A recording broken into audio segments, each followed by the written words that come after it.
America നടത്തുന്ന ഏകപക്ഷീയമായ കടന്നുകയറ്റങ്ങൾ എണ്ണ വിപണിയിൽ വലിയ പരിഭ്രാന്തി സൃഷ്ടിക്കുന്നുണ്ട്.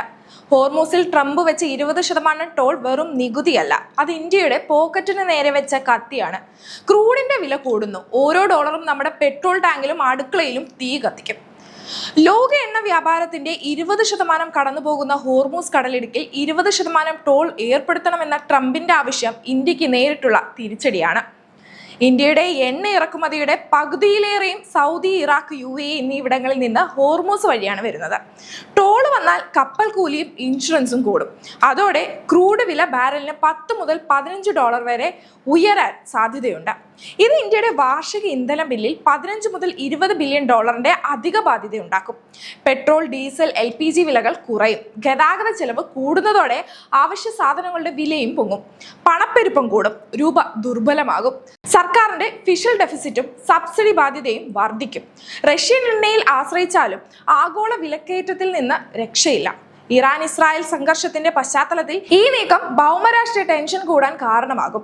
ഇന്ത്യക്ക് ഊർജ്ജ സുരക്ഷയ്ക്കായി തന്ത്രപരമായ എണ്ണ ശേഖരണം വർദ്ധിപ്പിക്കുകയും പുനരുപയോഗ ഊർജ്ജത്തിലേക്ക് വേഗത്തിൽ മാറുകയും വേണം. ചുരുക്കത്തിൽ, ഹോർമൂസിലെ ഒരു ടോൾ തീരുമാനം ഇന്ത്യയുടെ സമ്പദ് വ്യവസ്ഥയിലും സാധാരണക്കാരന്റെ ജീവിത ചെലവിലും വലിയ ആഘാതമുണ്ടാക്കും. ആഗോള സാമ്പത്തിക വ്യവസ്ഥയെയും വിപണികളെയും സ്വന്തം താൽപര്യങ്ങൾക്കനുസരിച്ച് നിയന്ത്രിക്കാനുള്ള അമേരിക്കയുടെ നീക്കങ്ങൾ വീണ്ടും ലോകത്തെ പ്രതിസന്ധിയിലാക്കുകയാണ്. ഇറാനുമായുള്ള ഭൗമരാഷ്ട്രീയ ഭിന്നതകൾ രൂക്ഷമാകുന്ന സാഹചര്യത്തിൽ അമേരിക്കൻ പ്രസിഡന്റ് ഡൊണാൾഡ് ട്രംപ് കൈക്കൊള്ളുന്ന പുതിയ നയങ്ങൾ ആഗോള ഊർജ്ജ വിതരണ ശൃംഖലയെയും അന്താരാഷ്ട്ര വ്യാപാര പാതകളെയും കടുത്ത അപകട സാധ്യതയിലേക്കാണ് തള്ളിവിടുന്നത്.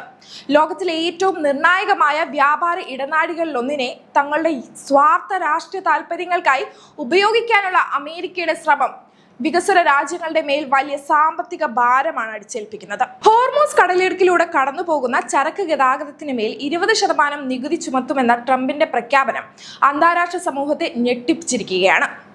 ഇറാനിയൻ തുറമുഖങ്ങളിൽ നാവിക ഉപരോധം ഏർപ്പെടുത്തുന്നതിന്റെ ഭാഗമായി ഈ ജലപാത സുരക്ഷിതമാക്കാൻ അമേരിക്കൻ സൈന്യം നടത്തുന്ന ശ്രമങ്ങൾക്കുള്ള നഷ്ടപരിഹാരമായാണ് ഈ പുതിയ ലെവി അഥവാ നികുതിയെ ട്രംപ് വിശേഷിപ്പിച്ചത്.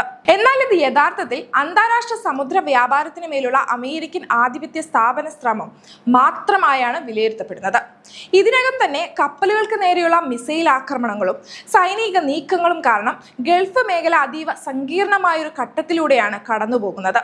ഈയൊരു പശ്ചാത്തലത്തിൽ അമേരിക്ക നടത്തുന്ന ഇത്തരം ഏകപക്ഷീയമായ കടന്നുകയറ്റങ്ങൾ എണ്ണ വിപണിയിൽ വലിയ പരിഭ്രാന്തി സൃഷ്ടിക്കുന്നുണ്ട്. ഹോർമൂസ് കടലിടുക്കിനെ കൂടുതൽ അസ്ഥിരമാക്കുന്നതിലൂടെ ഇൻഷുറൻസ് ചരക്ക് നിരക്കുകൾ വർദ്ധിപ്പിക്കുകയും അത് ആഗോളതലത്തിൽ കൃത്രിമമായ വിലക്കയറ്റത്തിന് വഴി തുറക്കുകയും ചെയ്യുന്നു.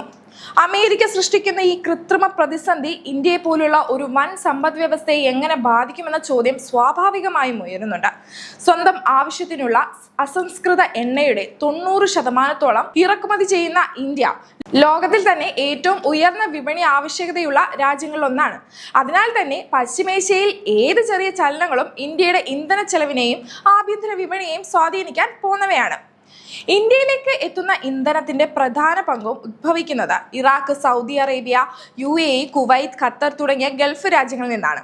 ഈ രാജ്യങ്ങളിൽ നിന്നുള്ള അസംസ്കൃത എണ്ണയും ഇന്ത്യൻ വ്യവസായങ്ങൾക്കും വീടുകൾക്കും ഊർജ്ജമേകുന്ന ദ്രവീകൃത പ്രകൃതിവാതകവും ഇന്ത്യൻ തീരങ്ങളിൽ എത്തുന്നതിന് മുൻപ് കടന്നു പോകേണ്ടത് ഈ ഹോർമൂസ് കടലിടുക്കിലൂടെയാണ്. അതുകൊണ്ട് തന്നെ അമേരിക്ക ഇവിടുത്തെ സുരക്ഷാ അന്തരീക്ഷം വഷളാകുന്നത് ഇന്ത്യ അതീവ ഗൗരവത്തോടെയാണ് വീക്ഷിക്കുന്നത്. അമേരിക്കയുടെ ഈ നീക്കം കാരണം ഇന്ത്യ നേരിട്ട് ഹോർമൂസിന് ഫീസ് നൽകേണ്ടി വന്നില്ലെങ്കിൽ പോലും റിഫൈനറികൾക്ക് അസംസ്കൃത എണ്ണയ്ക്കായി കൂടുതൽ തുക ചിലവഴിക്കേണ്ടി വരും. കാരണം യുദ്ധഭീതിയും സുരക്ഷാ ഭീഷണിയും ഉയർത്തിക്കൊണ്ട് അന്താരാഷ്ട്ര ഷിപ്പിംഗ് കമ്പനികൾ ഇൻഷുറൻസ് പ്രീമിയങ്ങളും യുദ്ധ അപകട നിരക്കുകളും കുത്തനെ വർദ്ധിപ്പിക്കുകയാണ്. ഈ ഭൗമരാഷ്ട്രീയ അപകട സാധ്യതകളെല്ലാം ചേർന്നാണ് എണ്ണ വിലയിൽ യഥാർത്ഥ ക്ഷാമം ഉണ്ടാകുന്നതിന് മുൻപ് തന്നെ കൃത്രിമമായ വിലക്കയറ്റം സൃഷ്ടിക്കുന്നത്.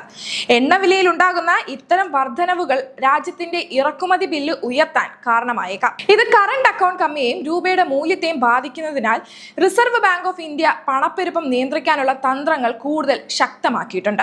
അമേരിക്കയുടെ അവിവേകപൂർണമായ ഭൗമരാഷ്ട്രീയ കളികൾ കാരണം വികസ്വര രാജ്യങ്ങളിലെ സാധാരണ ജനങ്ങൾക്ക് മേൽ സാമ്പത്തിക സമ്മർദ്ദം ഉണ്ടാക്കുന്ന സാഹചര്യം ഒട്ടും നീതിയുക്തമല്ല. എന്നാൽ ഇവിടെ ഉയർന്ന ഏറ്റവും വലിയ ചോദ്യം അന്താരാഷ്ട്ര നിയമങ്ങളെ കാറ്റിൽ പറത്തിക്കൊണ്ട് കപ്പലുകളിൽ നിന്ന് ഇത്തരത്തിൽ പണം ഈടാക്കാൻ അമേരിക്കയ്ക്ക് നിയമപരമായ അവകാശമുണ്ടോ എന്നതാണ്. ഹോർമൂസ് കടലിടുക്ക് അന്താരാഷ്ട്ര സമുദ്ര നിയമങ്ങളാൽ സംരക്ഷിക്കപ്പെട്ടിട്ടുള്ള ഒരു പൊതു ജലപാതയാണ്.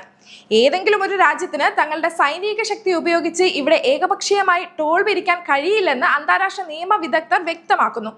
അന്താരാഷ്ട്ര മാരിടൈം ഓർഗനൈസേഷൻ വക്താക്കൾ പോലും അമേരിക്കയുടെ ഈ നിർദ്ദേശത്തിന് നിയമപരമായ യാതൊരു അടിസ്ഥാനവും ഇല്ലെന്ന് ഇതിനകം വ്യക്തമാക്കിയിട്ടുണ്ട്. അമേരിക്കയുടെ ഈ അന്യായമായ 20% നികുതി പിരിവ് നിർദ്ദേശത്തെ ഇറാൻ വിദേശകാര്യമന്ത്രി അബ്ബാസ് അറാഗ്ചി പരിഹാസത്തോടെയാണ് തള്ളിക്കളഞ്ഞത്. നയതന്ത്രപരമായും പ്രായോഗികമായും അമേരിക്കയുടെ ഈ നീക്കം വലിയ പ്രതിരോധമാണ് ആഗോളതലത്തിൽ നേരിടുന്നത്. അമേരിക്ക ഉയർത്തുന്ന ഇത്തരം സാമ്പത്തിക വെല്ലുവിളികളെ നേരിടാൻ ഇന്ത്യ മുൻകാലങ്ങളെ അപേക്ഷിച്ച് ഇന്ന് കൂടുതൽ സജ്ജവും തന്ത്രപരമായ സുരക്ഷിതവുമാണ് എന്നതാണ് ഏറ്റവും ആശ്വാസകരമായ വസ്തുത. ഗൾഫ് മേഖലയിലെ അസ്ഥിരതകൾ മുൻകൂട്ടി കണ്ട് ഊർജ ആവശ്യങ്ങൾക്കായി മിഡിൽ ഈസ്റ്റിലെ മാത്രം അമിതമായി ആശ്രയിക്കുന്ന രീതി ഇന്ത്യ മാറ്റിക്കഴിഞ്ഞു. കഴിഞ്ഞ കുറച്ച് മാസങ്ങളായി ഇന്ത്യൻ റിഫൈനറികൾ തങ്ങളുടെ വിതരണ ശൃംഖലയെ വലിയ തോതിൽ വൈവിധ്യവത്കരിച്ചിട്ടുണ്ട്. റഷ്യയിൽ നിന്നുള്ള അസംസ്കൃത എണ്ണ ഇറക്കുമതി ഇന്ത്യ വൻതോതിൽ വർദ്ധിപ്പിച്ചതിനൊപ്പം പശ്ചിമാഫ്രിക്ക, ലാറ്റിൻ അമേരിക്ക എന്നിവിടങ്ങളിൽ നിന്നും വലിയ അളവിൽ ഇന്ധനം വാങ്ങുന്നുണ്ട്. ബ്രസീൽ, ഗയാന, വെനിൻസ്വല തുടങ്ങിയ രാജ്യങ്ങളിൽ ഇന്ന് ഇന്ത്യയുടെ ഇന്ധന സ്രോതസ്സുകളിലെ പ്രധാന പങ്കാളികളാണ്. ദീർഘകാല കരാറുകൾക്ക് പകരം സ്പോട്ട് മാർക്കറ്റ് വാങ്ങലുകൾ വർദ്ധിപ്പിച്ചതിലൂടെ ഒരു പ്രത്യേക മേഖലയിലെ തടസ്സങ്ങൾ ഇന്ത്യയുടെ ഊർജ്ജ സുരക്ഷയെ ബാധിക്കാത്ത രീതിയിൽ ശക്തമായ പ്രതിരോധം തീർക്കാൻ ഇന്ത്യക്ക് സാധിച്ചിട്ടുണ്ട്. ആത്യന്തികമായി അമേരിക്കയുടെ ഭീഷണികളും അമേരിക്ക-ഇറാൻ സംഘർഷങ്ങളും ആഗോള വിപണിക്ക് വലിയ വെല്ലുവിളിയാണെങ്കിലും ഇന്ത്യയുടെ ദീർഘവീക്ഷണത്തോടെയുള്ള നയങ്ങൾ രാജ്യത്തെ സുരക്ഷിതമായി നിലനിർത്തും. ഹോർമൂസ് പോലെയുള്ള നിർണായക വ്യാപാര പാതകളിൽ ട്രംപ് 20% ടോൾ ആവശ്യപ്പെടുന്നതും അന്താരാഷ്ട്ര ജലപാതകളെ രാഷ്ട്രീയ ആയുധമാക്കുന്നതും ലോക എണ്ണവിലയിൽ അസ്ഥിരത സൃഷ്ടിക്കുന്നു. ഇത് ഇന്ത്യ പോലുള്ള ഏറ്റവും വലിയ എണ്ണ ഇറക്കുമതിക്കാരായ രാജ്യങ്ങളുടെ ഇന്ധന ബില്ലിനെയും പണപ്പെരുപ്പത്തെയും നേരിട്ട് ബാധിക്കും. എന്നിരുന്നാലും കഴിഞ്ഞ കുറച്ച് വർഷങ്ങളായി ഇന്ത്യ സ്വീകരിച്ച തന്ത്രങ്ങൾ ഈ പ്രതിസന്ധിയെ ചെറുക്കാൻ നമുക്ക് കരുത്തു നൽകുന്നുണ്ട്. റഷ്യ, US, ലാറ്റിൻ അമേരിക്ക എന്നിവിടങ്ങളിൽ നിന്നുള്ള എണ്ണ ഇറക്കുമതി വർദ്ധിപ്പിച്ച ഇന്ത്യ ഊർജ്ജ സ്രോതസ്സുകൾ വൈവിധ്യവൽക്കരിച്ചു. തന്ത്രപരമായ എണ്ണ ശേഖരണം വർദ്ധിപ്പിക്കുകയും പെട്രോൾ, ഡീസലിന് പകരം ഇലക്ട്രിക്, CNG, ഹരിത ഹൈഡ്രജൻ എന്നിവയിലേക്ക് മാറുകയും ചെയ്യുന്നുണ്ട്. ശക്തമായ വിദേശ നാണയ ശേഖരവും ഉറച്ച ആഭ്യന്തര വിപണിയും ഇന്ത്യയുടെ സാമ്പത്തിക അടിത്തറയെ കൂടുതൽ പ്രതിരോധ ശേഷിയുള്ളതാക്കി. അമേരിക്കയെ സ്വന്തം മേധാവിത്വം നിലനിർത്താൻ അന്താരാഷ്ട്ര വ്യാപാര പാതകളെ പ്രവചനാതീതമാക്കുമ്പോൾ ഇന്ത്യ നയതന്ത്രപരമായ ബന്ധങ്ങളിലൂടെയും ബദൽ റൂട്ടുകളിലൂടെയും അതിനെ മറികടക്കുന്നു. ചരക്ക് കപ്പലുകൾക്ക് ഇൻഷുറൻസ് സപ്പോർട്ടും റുപ്പയിൽ വ്യാപാരവും ഇന്ത്യയുടെ കരുത്തുറ്റ നീക്കങ്ങളാണ്. കൂടാതെ പുനരുപയോഗ ഊർജ്ജത്തിലും ആണവോർജ്ജത്തിലും നടത്തുന്ന വലിയ നിക്ഷേപങ്ങൾ ഇന്ത്യയുടെ ഊർജ്ജ സ്വാതന്ത്ര്യം ഉറപ്പാക്കും. ആഗോള അനിശ്ചിതത്വങ്ങൾക്കിടയിലും ആഭ്യന്തര ഉൽപാദനവും കയറ്റുമതിയും കാക്കാനുള്ള നയങ്ങൾ ഇന്ത്യ മുന്നോട്ട് കൊണ്ടുപോകുന്നു. അതിനാൽ അമേരിക്ക-ഇറാൻ സംഘർഷം വിപണിയെ പിടിച്ചുലച്ചാലും ശക്തമായ സാമ്പത്തിക അടിത്തറയും വൈവിധ്യമാർന്ന ഊർജ്ജ സ്രോതസ്സുകളുമുള്ള ഇന്ത്യ ഈ പ്രതിസന്ധികളെ അതിജീവിച്ച് മുന്നേറുക തന്നെ ചെയ്യും.